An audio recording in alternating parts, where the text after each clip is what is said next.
Почитувани гледачи, добар ден и добро дојдовте во уште едно ново издание на емисијата Ваш термин и се надевам дека и денес ќе останете до крај со нас, се со цел да ги слушнете оние информации кои што ги имаме подготвено за вас.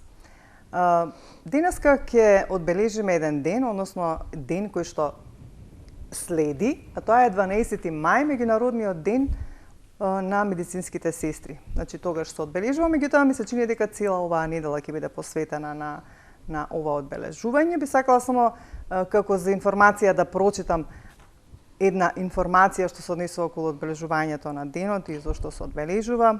Вели вака: меѓународниот ден на медицинските сестри се одбележува на 12 мај секоја година.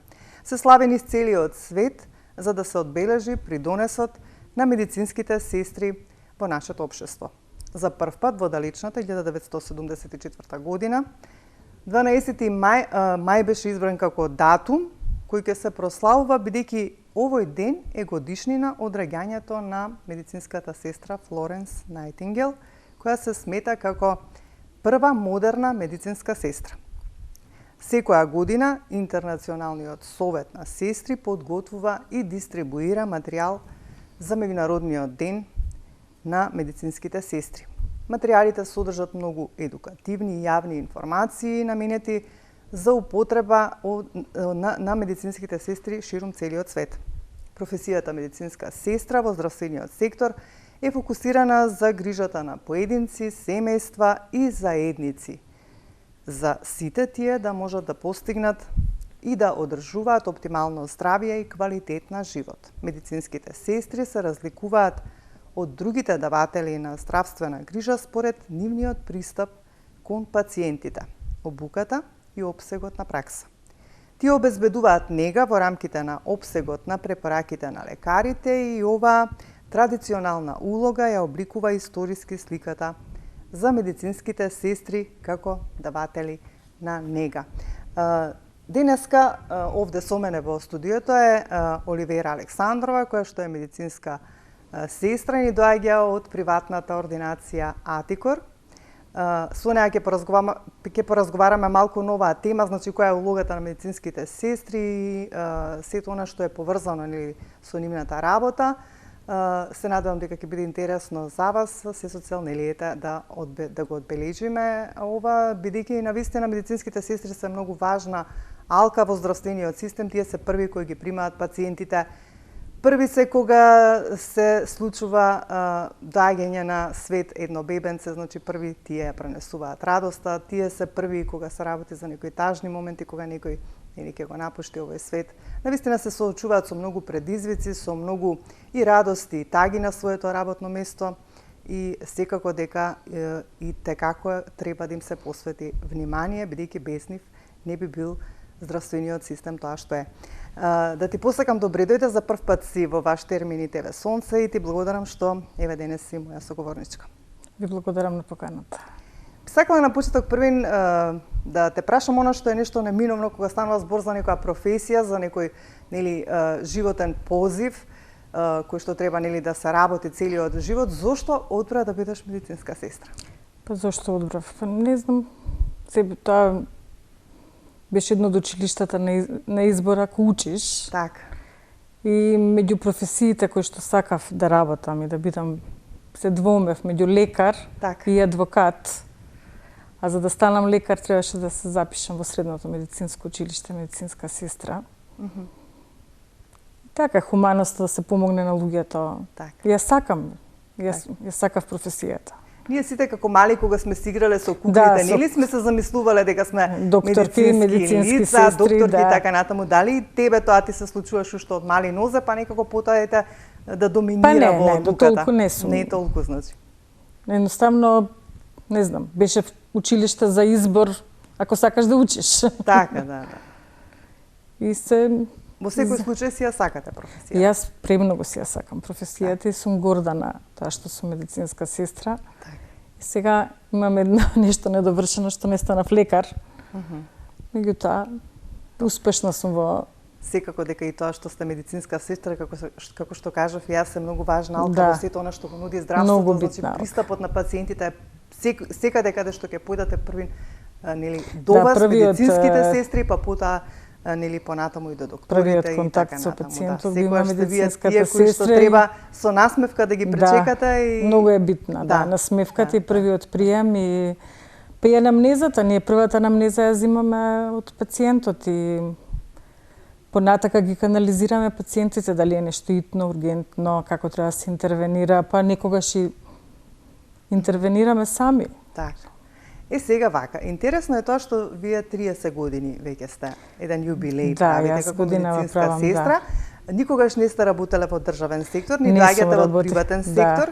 Значи, ординацијата во која што вие почнавте да работите е првата приватна ординација на некој начин? Да, првата приватна ординација. Ајде да малце да ве навратам на почетоците.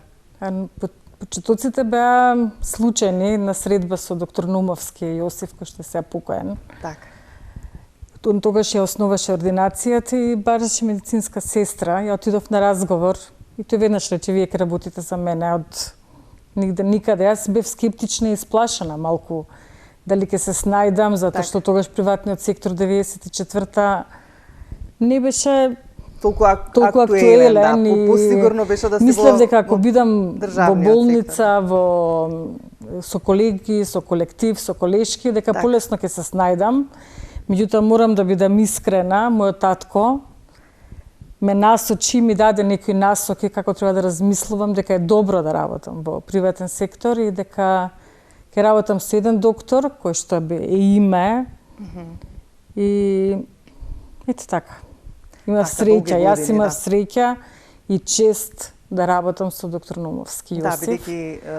Да, бидејќи ординацијата, доктор, доктор Нумовски, од кој што многу научив. Ја научив работата, љубовта према пациентите, грижата за пациентите, дека пациентот е многу важен, најважен, дека кога ќе влезе во ординација треба да му се посветиме, не само од приемот, него и да видиме и да знаеме што и како се случува со него, дали он може да чека 5 минути или не може да чека ни воопшто. Зависи од значи, молскавично да реагираме секогаш. Ти ни викаше дека медицината бара некојаш астрономска брзина, ама некојаш магаречка трпеливост. Така, да. Ви сте една специфична професија која станува збор за медицинарите воопшто и за вас сестрите, за докторите. Како што кажа и ти на почетокот, една хумана професија за која што навистина ми се чини дека треба навистина премногу да си ја сакаш професијата за да се дадеш 100% на некој начин. Треба да ја сакаш професијата, да ја сакаш медицината, да размислуваш во таа насока. Така. Да сакаш да им помагаш на луѓето, не себично и без да се штедиш себе си, размислуваш, че некојаш твоето време не е ни битно и просторот и се, треба да им помогнеме и приоритет се пациентите, да. Која е улогата на медицинската сестра? Еве, значи, низ годините некако како да се менуваа работите, меѓутоа основната улога на медицинската сестра е навистина да биде таа прва алка да ги прими пациентите, да ги пренасочи нели до докторот, дури како што кажавте, и да интервенира на некој начин на кој тоа е потребно. Ајде од вас да чуеме. Значи, медицинската сестра е таа првата што го прима пациентот и незината улога е многу битна. Значи, незината стручност и посветеност во работата и тоа што го знае, што го научила и према нели позицијата во која што се наоѓа. Дали работи во ургентен или на оделение или во диагностика како ја што сум работам. Битно е, значи таа делитерапија, разговара со пациентите, алката, поврзаноста, некојаш конекцијата меѓу докторот и пациентот е медицинската сестра. Таа сите информации ги црпи, целата нели делење на терапијата, негата на пациентот. Се тоа зависат од нас. Како ќе пристапиме и што ќе дознаеме, нели лекарот назначува терапија, ама ние сме тие што ја делиме терапијата кој што, нели, зборам се за сестрите што се во болничките установи. Така. Сега малку, бидејќи цело време сте работеле во приватен сектор, а некако ми се чини дека незадоволството во државниот сектор на медицинските сестри е премногу големо. Тоа можеме да го забележиме години наназад со нивните барања, со нивните протести и се тоа што тие го бараат како услови за работа и ред други работи кои што им недостигаат во во државното здравство. Предпоставам дека вие со вашите колешки од државното здравство сте разменувале мислења, сте комуницирале, можеби тие ви кажувале што е тоа што им недостига. Па која е разликата на компарација да направиме? Постои разлика, например, не знам во приватното здравство с медицинските сестри кои што работат во болниците, дали статусот е ист или сличен. Меѓутоа јас мислам дека поинаку сме вреднувани ние во приватниот сектор и немаме потреба за некое друго докажување и едукацијата и се ги постигнуваме во рамките на условите во кои што работиме. Докторите се тие кои што се до нас, за разлика мислам јас во државното здравство и постојат тие хиерархии на меѓу самите сестри постојат хиерархии на оделенски, на главни сестри, на задоволството е во вреднувањето на учинокот, на трудот. Па може би и ресурсите со кои што располагаат. Тоа е, да, ресурсите се... Да, и условите за работа, предпоставам. Тоа е тоа што секогаш некако ми се чини и нормално платите. Да, платите. Како вечен проблем на здравствените работници, не само за медицинските сестри, и за другите, сите здравствени работници кои што се вклучени во процесот. Кога говорам сите, што се дел од здравство, говораме за оние кои што не се медицински сестри, кои што се хигиеничари, сите се, другиот технички персонал, вклучително техничкиот персонал е исто битен. Така, да, затоа велам, сите се тие вклучени во процесот кој што треба да представува на вистина добро здравство. Во рехабилитација на еден пациент, постоперативен да земеме. Битен од чистачката од хигиеничарката до до професорот или докторот што е направил интервенцијата. Значи све тоа треба да биде беспрекорно и да нема никакви отстапки, затоа треба сите да се задоволни. Така. Сега кога говориме за медицинските сестри, предпоставам дека и сето она што се вели прием, кога станува збори за проблемите, и вие сте во интернистичка ординација и често пати доаѓаат луѓе кои што имаат здравствен проблем, можеби понекогаш чисто да се превентивно да се прегледаат. Меѓутоа, колку треба вие да сте запознаени со симптоматологијата на проблемите? Колку вие, на некој начин сте како пред доктори до докторите? Јас можам да кажам за моето лично искуство, ама тоа е секаде така. Значи, јас од приемот на пациентот од добар ден повелете кажете, одма што ве мачи, која е причината, пошто интернистичка со кардиологија ординација Атикор. Ние првенствено срцето каква е, ги распрашуваме, зимаме буквално анамнеза како да разговара со доктор. Каква е болката, која да речеме срцева болка, каква е болката, колку трае, кога се јавува, дали има претходни и одлучува, значи веднаш правиш брзо размислување што треба да направиш. Нели во ординацијата се оди со закажување, меѓутоа некогаш и да не, да. Итно да биде дојден нормално, поради некои причини, болки и така натаму. Да, кога е срцево прашање, тогаш нема чекање. Нема чекање, нема термин утре задутре, некогаш треба веднаш. Ама тоа треба да го направиш проценка, значи може медицинската сестра, ако не ги земе сите податоци, да го закаже пациентот со оглед да направи време, термин.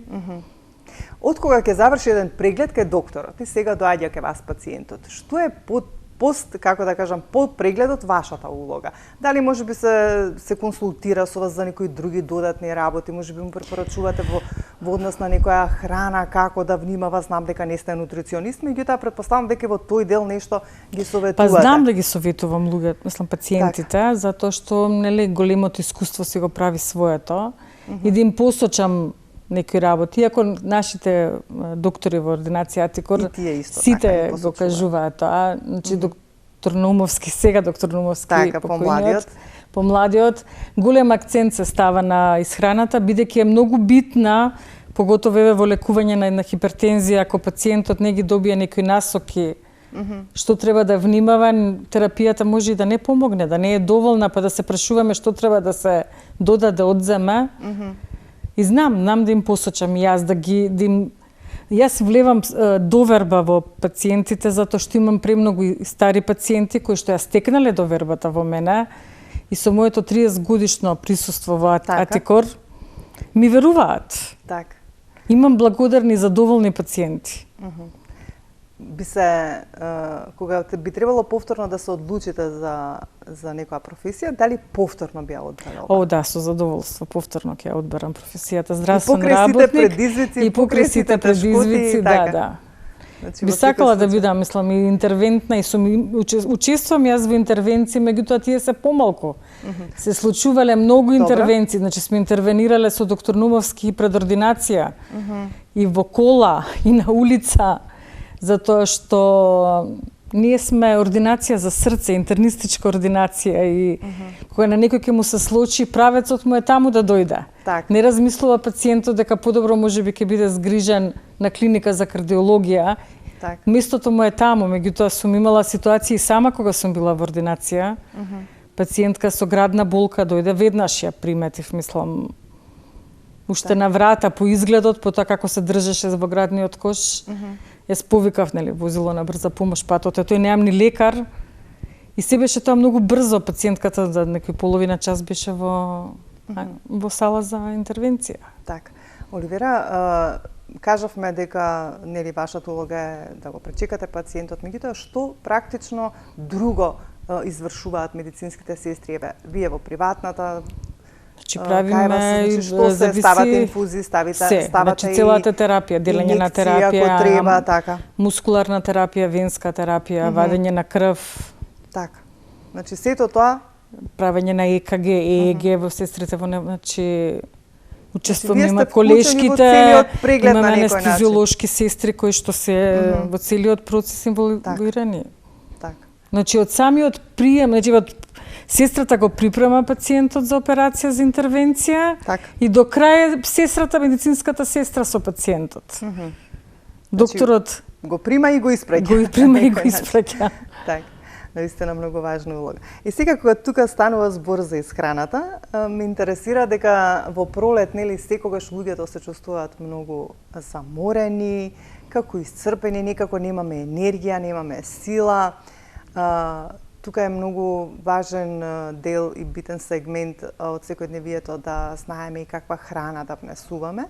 Па колку вие на вашите пациенти ги советувате кога ќе дојдат, така ви се жалат на замор, на едно друго, во пролет ми е нели потешко малку, немаме енергија, поспаност. Самата пролет нели прави замор и поспаност. Во поглед на исхраната, нели, повеќе течности, да се редукција на сол во исхраната. Салат, мислам зеленчук и овошје, свежа храна, да.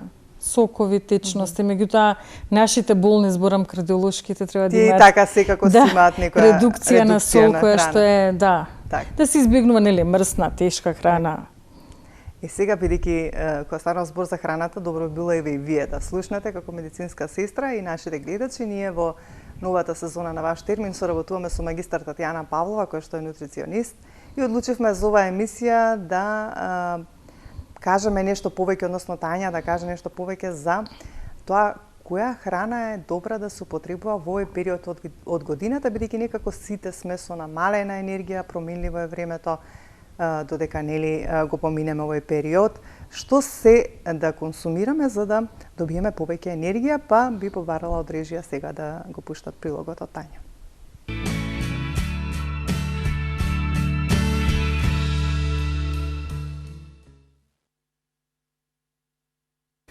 После период на краток ден, претежно сиво време, каде што немаме ведри денови, значи нашето тело има потреба од промен.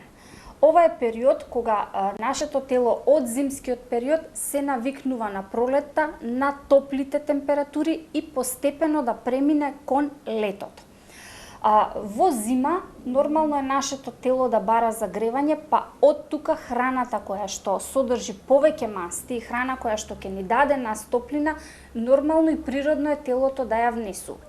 Но на пролет, кога веќе денот е поголем, се соочуваме со повеќе сончеви денови, имаме нагли промени на температурата, значи еден ден може да е топло, еден ден да е ладно, нашето тело трпи одредени промени. Иако можеби со нетрпение чекаме да ги чекаме пролетните денови, сепак во пролет може да се соочиме и со замор, кој што го велиме пролетен замор, и е резултат токму на флуктуациите на температурата во текот на пролетта.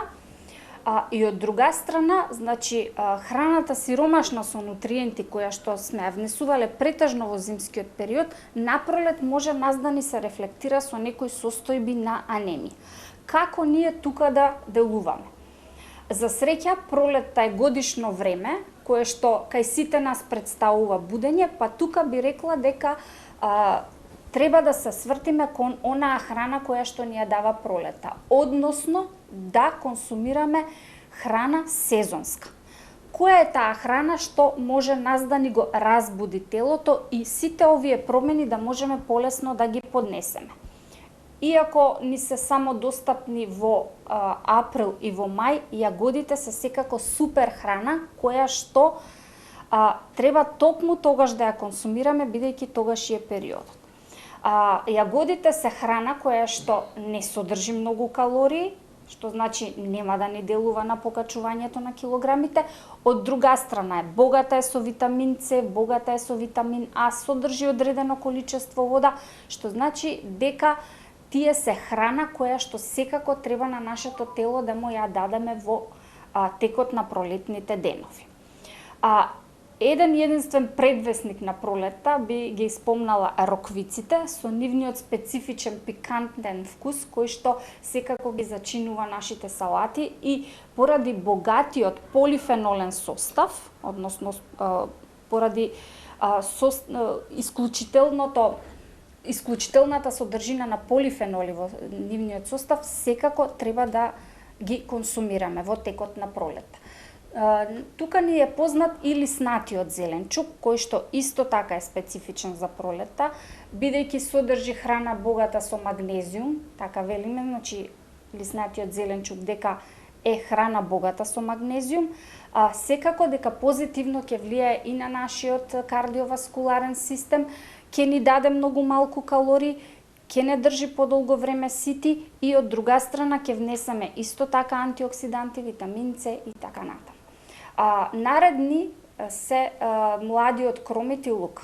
Значи, тоа е храна, едноставно би ја кажала, за имунитет. Не случајно велиме дека се и природни антибиотици. Имаат широк спектар на делување врз нашето здравје. Би почнала од кардиоваскуларниот систем, значи содржат исклучителна количина на калциум, на витамин К. Калциумот секако е одговорен за здрави коски. После тоа, значи, ни делуваат директно на намалување на притисокот, ги чистат нашите крвни садови и со 30 калории на 100 грама, значи дека се исто така идеална храна за витко тело. После тоа, храна која што е карактеристична за пролетниот период, за која што исто така и народната медицина дава доста значајно место, би ги спомнала младите листови од глуварчето. Препорачливо е да се берат од чисти терени, каде што немаме проток на возила, каде што нема загадување и се берат пред глуварчето да цвета и да фати плод.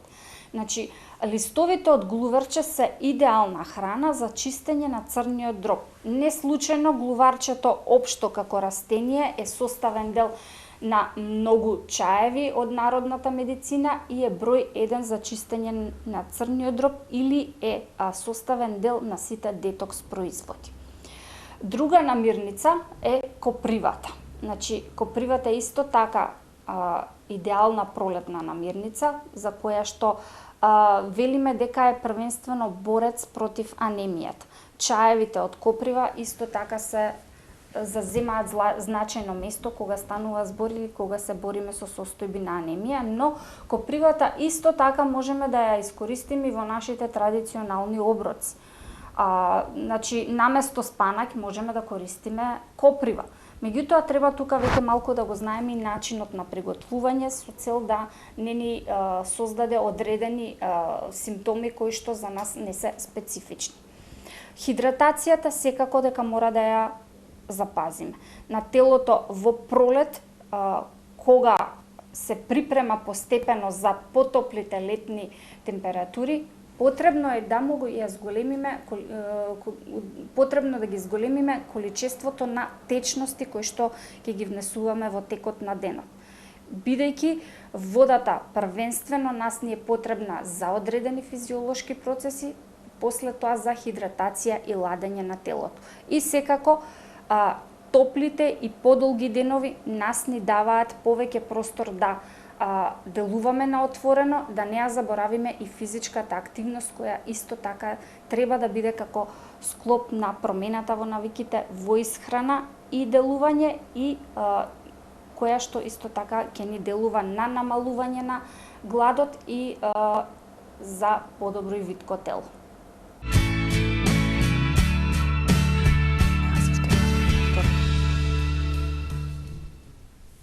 Ете така го слушнавме прилогот од Тања, на која што навистина сум и многу благодарна, корисни информации за тоа што се треба сега да консумирате во овој период од годината. Иако, како што говоревме и во претходната емисија, најдобро е да се консумира сето она што е нели актуелно во сезона. Значи, сето што е она актуелно во сезоните, како е корисно за нашиот организам. Да се вратиме на темата, значи, како што кажав и на почетокот, за оние кои што подоцна се вклучуваат, говориме за улогата на медицинската сестра во здравствениот систем, по повод, нели, престојниот меѓународен ден, светски ден на одбележување на медицинските сестри. Тоа е 12 мај, тоа паѓа во недела, чинам се, надевам дека и кај нас ќе се одбележи на достоинствен начин и ќе се кажат сите оние, како да кажам, проблеми што ги имаат медицинските сестри. Мојата соговорничка е доаѓа од приватниот сектор, меѓутоа во државниот сектор и како имаат многу големи предизвици, проблеми со кои што навистина постојано апелираат нели преку медиумите. Еве, ние сме таалка која што ги пренесуваме нивните барања секогаш за да имаат подобри услови за работа, повисоки плати, нели, за да не ни се случи она за кое што еве сега пак ќе проговориме малку, а тоа е одливот на медицински кадар од нашава земја, најчесто во Европа, што навистина е поразително и недостасуваат 6 милиони медицински сестри на светско ниво. Тоа е пак едно друго прашање што ми се чини дека можеби и не сакаат веќе многу да работат како медицински сестри, можеби повеќе се фокусираат на тоа да станат доктори, специјалисти и така натаму. Ајде за тоа малку ќе проговориме во следниве минути. Значи, Оливера, како што кажав, се повеќе медицински сестри напуштаат нашава земја, бараат работа во Европа, претпоставам дека и за тоа си запознаена. Зошто мислиш дека најчесто бегаат медицинските сестри и општо и медицинските лица? Еве, сите гледаат некако да излезат од земјава, да одат да работат надвор. Па подобар статус. Така. Сигурно економскиот статус е битен на секој човек. Условите кои што ги добиваат за работа. Мислам дека финансиите се главна причина која што го напуштаат нашето здравство и одат на работа во европските земји најчесто. Сте размислувале ли вие, можеби, еве, сте работеле 30 години во, еве да кажеме, ви паднало можеби некогаш на памет да исто да излезете од земјава да работите надвор? Размислував пред неколку години. Меѓутоа, сето, нели, имам возраст, овде ми е убаво, амбиент, просторот ми е познат, амбиентот е мој. Так. Да сум помлада, сигурно ќе одам. Да, сигурно ќе одам да сум помлада. Да. Мислам, од овој аспект гледано сега во некои работи. Така, не. Меѓутоа, дали има некои вака што ги познавате ваши колешки кои што веќе се надвор од земјава, како им е таму? Дали сте комуницирале? Дали можеби да задоволни се? Да. Што е таму подобро во однос еве за наши услови? Освен еве да кажеме, се знае што е работата на медицинската сестра, што е на докторот. Дали можеби организацијата на сето тоа таму? Организацијски е разграничено кои се и вреднувањето на трудот. Во секој случај, кај нас се вреднува. Според она што еве тие таму сега го работат, оние кои што се отидени таму, и според она што кај нас се случува, што треба кај нас да се менува, еве? Пример. Па кај нас што треба да се разграничат организацијски која е работата на медицинската сестра. Сметате дека премногу сестрите се оптеретени со обврски и оние што не се за нив? Да. Тоа е можеби најголемиот револт. И да има, нели, фали персонал. Да. Преморени се нашите сестри. Да. А сето тоа не им се вреднува како што треба. Како споредено со други професии. Така. Дали можеби имате информација вие кога сте завршиле за медицинска сестра, колку сте биле во генерација, колку сега има? Дали помалку има желба? Искрено не знам, меѓутоа намалена е желбата, да. Така. Иако професијата нуди веднаш вработување, во секој случај нуди веднаш вработување и е убава професија, нели зборувавме, мислам дека во тоа време повеќе имаше интерес за медицинските сестри, воопшто здравствените работници тука се. А беа и како потребни кога беше ковид пандемијата, тие беа на првата линија. Во ковид пандемијата видовме навистина беа вклучени во целиот тој колку третман. фалеа сестри. Дури, како да кажам, како доктори на некој начин. Па да. Да. Јас лично кога имав ковид, на целиот контакт ми беше со медицинската сестра кај матичната докторка. Иако и докторката тогаш на сите им зборува, видете колку сме важни и битни. И тоа беше исто, нели, во ковидот бевме како на фронт, во војна. Така, да, баш така, да. Баш беше така. Покажавме колку се спремни нашите медицински сестри, нели, по сите одели, не само на инфективната клиника. Од нив се отворија повеќе, нели, во сите ковид центри, да. Се отворија повеќе ковид центри, докажа и покажа дека се спремни и дека умеат да се снајдат во работата, затоа што се образовани и постојано учат. Така. Се некои битни се, многу се битни медицинските сестри. И сега кога зборуваме за медицински сестри, цело време зборуваме во женски род, нели? Да, затоа што А 9 од 10 се жени, едно машко. Како беше кога вие учевте? Имаше ли машки кои што беа заинтересирани? Така, значи сепак и тогаш бил мала бројка. 30 женски, беа тројца машки. Сепак е женска професија. Професијата медицинска сестра, техничар. Така сметате воопшто и вие и така треба да биде или? Па не треба да е така, ама во машките повеќе продолжуваат. Ретко кои... Да, ги има, мислам, во медицински лаборанти, во фармација, во забни техничари. Так. Се определуваат повеќе за тие професии. Така. Да, во секој случај, навистина, една специфична професија и кога ќе видите машко дека работи или билат медицински брат, па малку некако како да е чудно дека машко е медицинска сестра во смисла нели. Повеќе се очекува да бидат женски, да. Па кој жена потопла, посочувствителна, бараме, нели, како поголема сигурност и утеха и навикнати сме да е жена. Навиката во пациентите да е жена, затоа така можеби реагираме. Така. Подобро ние можеби ги разбираме работите во однос на приемчивоста. Да, во топлиот приема многу ни е важно. Некој топло и пријатно да не прими, да се почувствуваме дека ќе бидеме згрижени со самото внимание што го добиваме од медицинската сестра. Така. Кажав дека 30 години си веќе во оваа професија. Имаш уште, нели? Имам, да. Многу до пензионирање.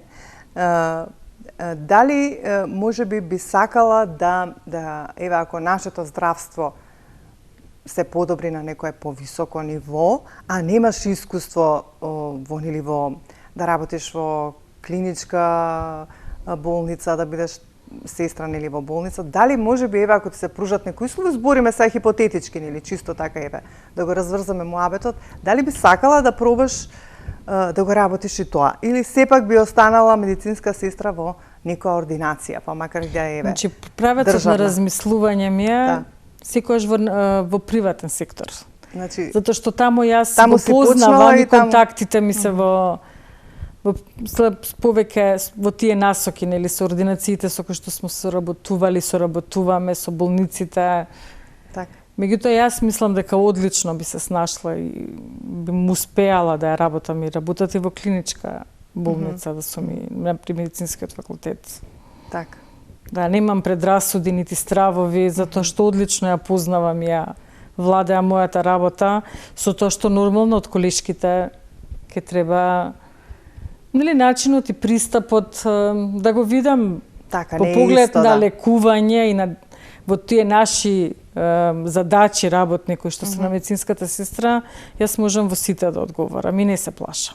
Знаете зошто ве прашувам, бидејќи кога беше ковидот, разговаравме многу на тема и со докторите кои што ми гостуваа кога, нели, дежура и кога беа што се вели во борбата со ковидот по сите клиники каде што имаше, нели, направено ковид центри, со една докторка, ајде нема да ја именувам, рече, јас повеќе смрт за толку кратко време не сум видела на едно место. Значи толку Не знам зашто. луѓе да починуваат, во смисла на психолошката подготвеност. Значи таа беше толку, како да кажам, исцрпена од целиот тој психолошки стрес што го имаше доживеано Ке нас со ковидот, не работата. знам. Можам да замислам исто и сестрите кои што се вклучени во процес на клиничка, нели, работа во болниците, каде што и секојдневно, нели, не само околу ковидот, и за други За жал. проблеми се случуваат, како што кажавме, се случуваат тие први со радосните вести и со тажните вести. Колку треба една медицинска сестра и психолошки да биде спремна Па за да мора да е многу ги издржи спремна. сите тие предизвици кои што ги носи, нели, секојдневието. Па мора да е психолошки спремна да прво своите лични проблеми, сваќање, размислувања, Так. се што ја мачи, нели, она што викаме да го остави пред врата на установата каде што работи, па не сме да подклекне. Така. Значи, затоа што одговорна и голема е нашата улога и мора да сме силни и психолошки јаки да им помогнеме и на издржите самите сето тоа, пациенти, да. тука го имаме и товарот од фамилијата. Мораме Така, да им помогнеме и да им се најдеме во првиот момент кога ќе им соопштиме, нели, збориме се за не да Боже лоша. Сестрите го соопштуваат. Па некогаш се случува, не, Некогаш тоа се работа докторите. на докторите, ама некогаш се случува, нели, кога ќе соопшти докторот, па таа ситуација кога настанува. Обично информациите за пациентите секогаш ги даваат докторите. Така. Сега, тука некаде имам уште 5 минути време, би сакала вака сега, бидејќи ни доаѓаш од, нели, како што кажав, од приватната ординација Атикор, која што исто и благодарам минатата сезона јубилејна ни беше покровител, соработувавме. Ајде малку да проговориме и за она што све, нели, се нуди во Атикор со доктор Наумовски, помладиот сега, нели, веќе колку години е со тебе. Какви се прегледи нудите, што се испитува кај вас? Еве, ти некако да ни ја презентираш работата на првата приватна ординацијата. интернистичка ординација, основана од основачот доктор Јосиф Наумовски, Така. кој што ги постави темелите и тоа како треба да работиме ние во ординацијата. Диагностичка е ординацијата, значи се диагностицирале интернистички болести со акцент на кардиолошките болести. Во нашата ординација постоеше и се уште постои кабинет за тироидна жлезда, кој што работеше професор Карамфилски. Јас имав особено чест и задоволство да работам со големи доктори, многу научив од нив. Мислам да се работи со доктор Јосиф Наумовски, со професор Карамфилски, беше стварно привилегија. Значи се уште тие во таа насока, значи испитување за комплетно, значи може да се срце. направи комплетен преглед од тироидна жлезда Така. до простата кемаши. Така. Значи буквално цел преглед Се, на да, абдоминално се уште едно ехо да се значи направи. комплетно ехо на, значи почнувајќи од вратот каде што се гледа тироидната жлезда и каротидните артерии, Така. срцето. Значи се прави ехокардиографија на срце, ЕКГ претходно правиме и потоа ехо на сите внатрешни органи. Значи кои што се достапни за визуализација со ехо, со ултразвук. Така. И нормално тука, нели сега доктор Нумовски Круме, кој што ја води ординацијата. Се што научи од татко му и од професорот го надополнува со новите достигнувања и знаења. Така, да, бидејќи во медицината секогаш да, мора се да се оди прати напред, медицината, мораш да си во чекор со сите меѓутоа грижата и што ни е првенствено за пациентот кога ќе дојде е поставено од татко му на докторот. И горда сум на тоа што се уште сум таму и еве сега веќе работам неколку години со доктор Нумовски Круме. Мене ми е чест, мислам, не знам, јас се чувствувам привилегирано и чест ми е што сум 30 години во една ординација. Така, да, и навистина е тоа. Сум учествувала во градењето на многу истата. ретко на едно место да останеш толку долго време. Обично, нели, секогаш си бараат некои подобри услови, повисоки плати. Па јас ги имав премногу, ги имам се уште условите и немам потреба да барам друго вработување. Така, значи можеме да заклучиме дека вие сте една од медицинските сестри кои што во својата работа е задоволна од она што го има како бенефит, како награда за целиот труд што го вложувате. Да, јас сум премногу задоволна, затоа што израснав и пораснав во ординација Атикор, станав личност која што сум денеска. Професорите, доктор Нум и докторот со кој што работев, мислам дека имаат големо влијание на тоа. Не научија како да работам. Среќна сум што го градев Атикор, што сум од почетоците. Така. И сум задоволна, да. И како сум вреднувана и мојата позиција и во ординацијата и како ме вреднувале докторите. И јас секогаш јас повторно би одбрала да сега треба да барам, јас повторно би работела за гасти. Така. Пред да почнеме со разговорот, кажа дека цела недела ќе се одбележува. Да, цела недела, оваа недела на почнува со денот на накратко вака да кажеме. Па има активности, еве денеска со Свети Спас, хуманитарното здружение, медицинските сестри учествуваат во некоја хуманитарна акција во доделување на храна. И со одбележување кој што ги прави здруженијето на значи на 5 мај денот на акушерките, на 12 мај. Па цело време трае заради тоа. Како вие ќе го одбележите во вашата ординација? Па со оглед дека сум сама, една медицинска сестра. Мора работно да биде. Мора работно, да. Па и работата е таа што Така. Тоа е тоа. Јас сум научена да работам. Мене многу ми е драго што еве во една друга емисија на ваш термин ме гостува медицински сестри од клиниката за неврологија, па говоревме за тој сектор малку и каква е нивната улога нели во клиниката за неврологија, што се тие треба нели да знаат и да практикуваат. Сега еве од еден друг агол, значи од приватното здравство, што можам да заклучам дека медицинските сестри во приватното здравство се очигледно позадоволни од она како функционира приватното здравство од државното. Меѓутоа тука би упатила апел нели до сите еве оние институции кои што се одговорни, до Министерството за здравство, до фондот, ми се чини, кои се други, навистина треба и tekako да им се пружи она што им е потребно на сите здравствени работници, посебно на медицинските сестри, бидејќи говориме за одбележувањето на Светскиот ден на медицински сестри, и да им се покачат платите и условите за работа, за да навистина не ни се случува она што се случува веќе подолго време, а тоа е одливот на медицински кадар, а како што кажав, на светско ниво не достигаат 6 милиони медицински сестри кои што навистина се потребни, а ги нема. И еве апел до сите оние млади, можеби пак кои што сакаат нели да сега да се запишат во некое средно училиште, ако сакаат на една хумана професија, тогаш добро еве да одберат да бидат медицинска сестра. А зошто? Многу кажа Оливера во разговорот зошто е тоа така. Оливера, ти благодарам јас за денес, ти посакувам многу успех, успех на ординацијата Атикор со доктор Круме.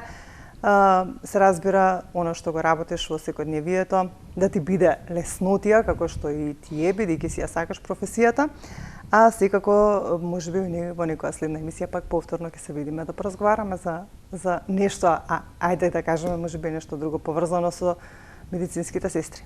Ви благодарам на поканата. Беш, мислам, така се чувствував убаво. Така, прв пат гостувам, да. Добро, драго ми е што е така. Ќе го поздравите доктор Круме и секако ќе се видиме во некој следно издание. Почитувани гледачи, тука ќе ве поздравам и јас за денес. Се надевам дека ете колку толку одговоривме на некои дилеми околу работата на медицинските сестри, која е улогата во здравствениот систем, навистина е многу важна и битна, како што нагласивме. Тие се првата алка во здравствениот систем на пациентот. Затоа треба да ги почитуваме медицинските сестри, исто колку и докторите кои што нели се грижат за нашето здравје.